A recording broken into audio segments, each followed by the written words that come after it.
Saudara-saudariku yang terkasih, salam damai sejahtera, Rasbah, berkah dalam.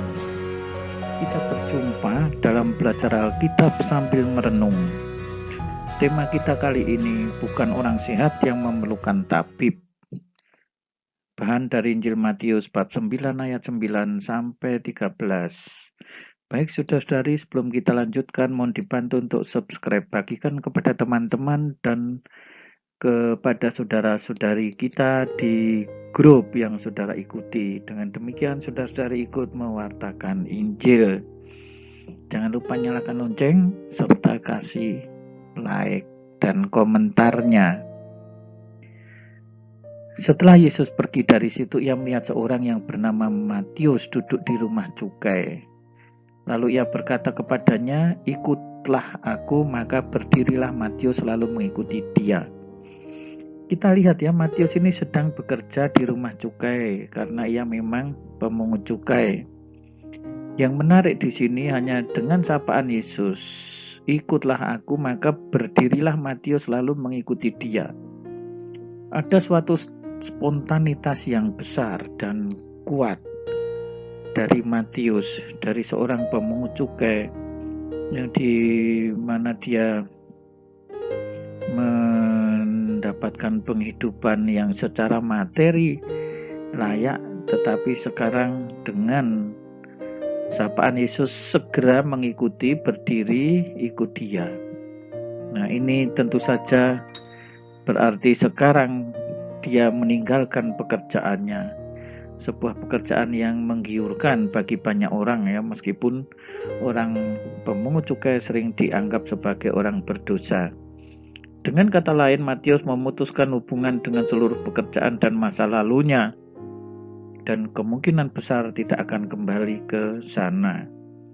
Yang dipastikan kedudukan dan pekerjaan itu akan digantikan oleh orang yang baru.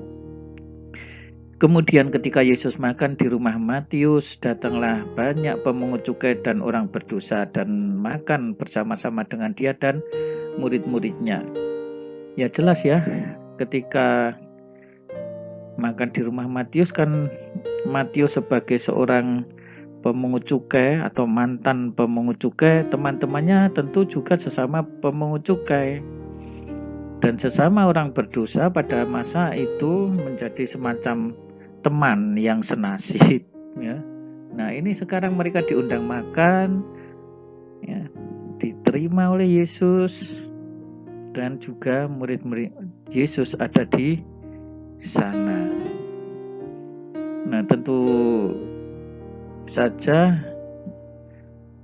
ini menimbulkan sebuah pertanyaan. Yesus yang orang suci, juga muridnya seringkali dianggap orang baik, makan bersama para pemungut cukai. Pada waktu orang Farisi melihat hal itu, berkatalah mereka kepada murid Yesus, "Mengapa gurumu makan bersama-sama dengan pemungut cukai dan orang berdosa?" Nah, dengan kata lain, kalau Yesus itu orang baik, Yesus itu orang benar, mengapa sekarang pergaulannya dengan orang-orang yang dianggap orang berdosa, yang secara rohani sakit? Bagi orang Farisi, hal yang dilakukan Yesus itu memang aneh. Yesus mendengarnya dan berkata, "Bukan orang sehat yang memerlukan tabib, tetapi orang sakit." Nah, saudara-saudari yang terkasih di dalam Tuhan Yesus Kristus, apa yang menjadi jawaban Yesus terhadap orang Farisi yang mengkritik ini? Jawaban ini sekaligus menjadi kritik juga bagi orang Farisi. Sikap orang Farisi yang merasa diri baik-baik saja, padahal mereka juga banyak dosanya menurut kategori Yesus, tidak merasa diri berdosa dan dengan mudah memberi cap orang lain berdosa namun tidak pernah merefleksikan dirinya sendiri. Yesus memberikan jawaban, bukan orang sehat yang memerlukan tabib, tetapi orang sakit. Nah, saudara-saudari yang terkasih, Yesus memilih Matius yang sebenarnya juga tadinya orang sakit, yang sekarang disembuhkan secara rohani. Matius menjadi murid Yesus dan sekarang dia menjadi orang yang telah terbebaskan dari penyakit itu. Jadi pergilah dan pelajarilah arti firman ini, yang kukendaki ialah belas kasihan dan bukan persembahan, karena aku datang bukan untuk memanggil orang benar, melainkan orang berdosa. Ya, jelas sekali ya, panggilan Matius ini dimaksudkan ya sebagai Matius yang berdosa untuk ikut Yesus.